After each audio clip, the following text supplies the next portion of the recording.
I'm Kate.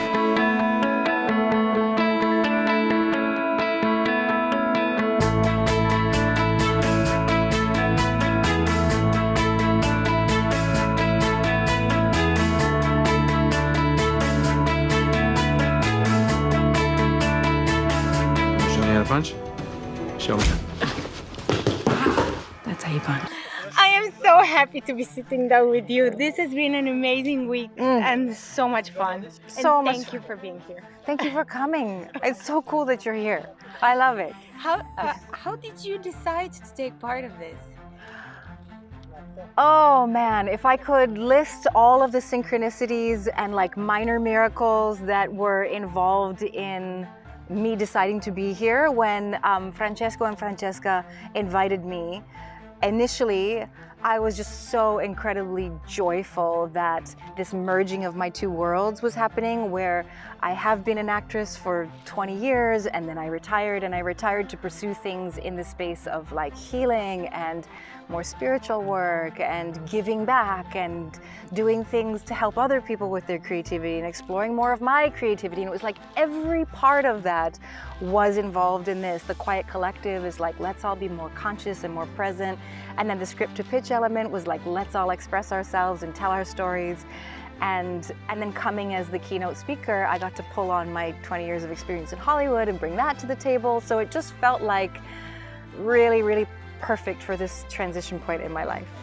Definitely, and some of the stories that I've already heard, I'm going to hear your keynote speech tomorrow, but it's really inspiring to hear from somebody with years of experience. And I want to take you back to the beginning. May I? Yes. Why did you decide to jump in this crazy industry? Oh my God, I didn't. This crazy industry decided to jump on me. I was a victim the whole time.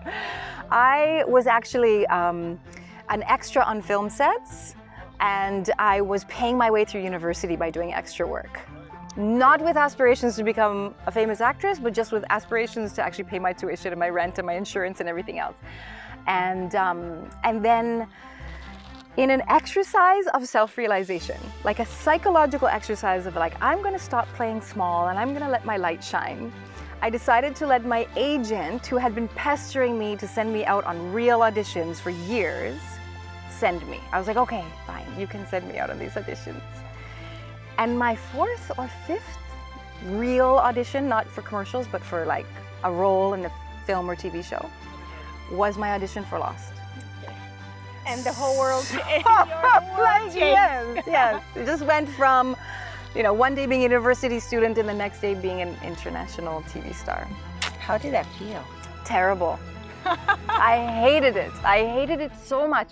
And you'd think there might have been some sense of sort of fantasy realization, except that as an extra, whenever I would watch the actors on set and the way the whole room would change when they would walk in, and everyone would suddenly go from like relaxed and having a great time to be like tense and on edge and like, okay, the actors are here, oh my God. I would think, these poor people, what a terrible job. Like, that might be the worst job in the world. That's what I used to think. And then all of a sudden I'm now doing this job, and not just on set, but like everywhere I go, restaurants, cafes, walking down the street. It's like the molecules change around you, and suddenly you're no longer in reality with everyone else, but you're in this other dimension, and that's a lonely place to be. Yeah. Do people still call you Kate when they see you sometimes? So when I was on Lost, nobody knew my name.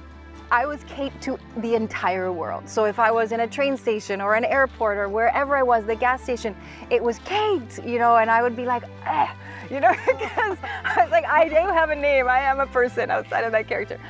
And thank God, because I've actually had a career beyond her. And now I've played some of these other characters that are well known to people. People finally know my name now. So I get a lot more Evangeline than I used to. And the Marvel sets. Yes. How was that experience? Yeah, Marvel is a strange hybrid of an indie art house, like the Marvel Studios executives, the people who run that branch, are really passionate comic book geeks who just want to tell great comic stories, just great superhero stories. And so it's so great. There's this like collaborative element, and they're really excited about everything they're doing still, and they really want you to be a part of that. And so that has this indie world feel that's really beautiful. And then of course there's the Disney machine, like the monster that is Disney, that is like, we need content, you need to produce. And you get kind of cranked through that machine. And I would say that like even the higher ups in Marvel, there's a certain element of being cranked through the machine and having to put out a certain quantity of material every year. And that can be really detrimental to the creative process.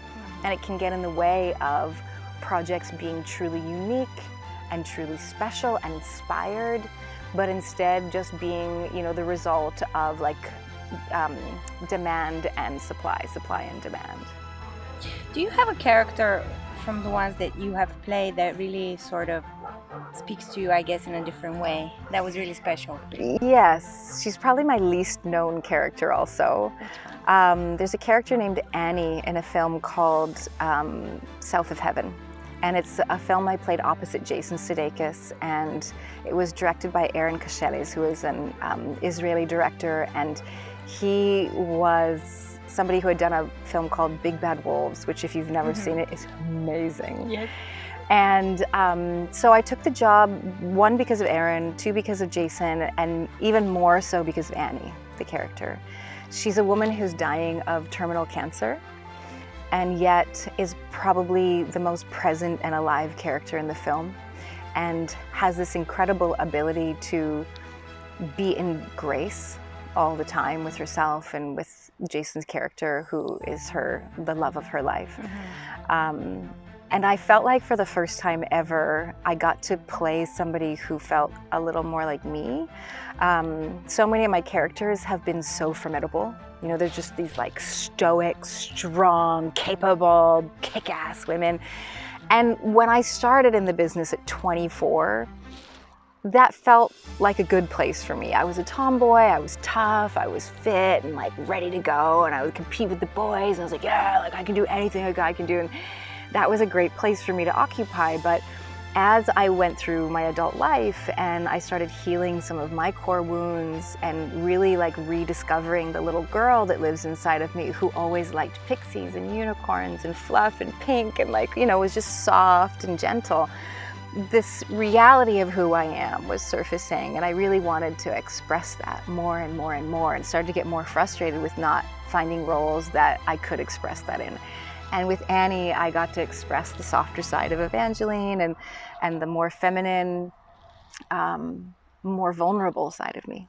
Very, very lucky man. We both are.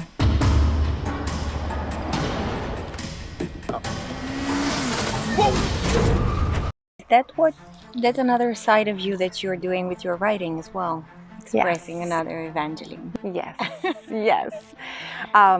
It is such an incredible honor to, I've recently started a Substack page, and for those of you who don't know what a Substack page is, it's a social media platform essentially for writers and readers, like people who actually really want to read what you have to say. And it has been one of the best things that I have done since retirement. I have always wanted to write and express my feelings and express some of my beliefs and express some of the ways that I see the world and wrestle with ideas in a public way so that other people can come in and wrestle with me. And the responses in the comments from my followers or my readers have been so intelligent and sensitive and challenging and evocative, and I've just felt so rewarded by knowing that people really want to have these meaty conversations, and they want to see deeper into me and not just have it be that sort of tough, kick-ass chick facade. Yeah.